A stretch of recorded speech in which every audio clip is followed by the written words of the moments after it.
Alas, nakakaiyak ang mga sinabi kay Kylie at Aljur dahil sa muling pagkikita nito.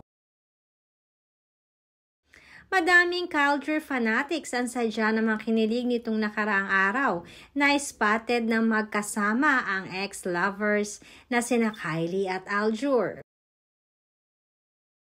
Trending na naging usap-usapan nga sa social media ang muling pagkikita ng dalawa.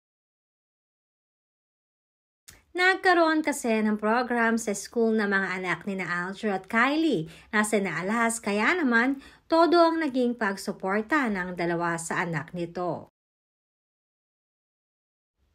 Nauna nang nagpahayag noon si Kylie na hindi mawawala sa kanal ni Aljur ang pagkakaroon ng time para sa kanilang anak at asahan din ang kanilang pag-co-parenting.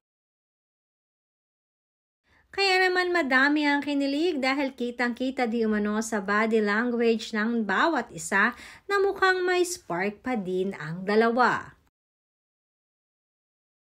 Kapuna-puna din na sobrang saya ng anak na si Alas habang ito ay kasali sa program at ganoon na din ang pakikipaglaro niya sa kanyang mga classmates.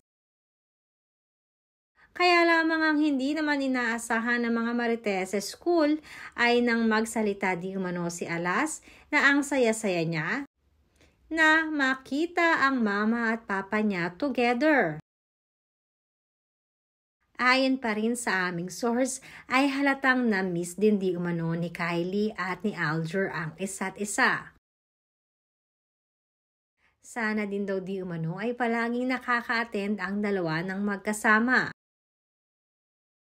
Maging ang mga classmates din ni Alas ay tinukso ang mag-ex pagkatapos sabihin ito kina Kylie at Aljur.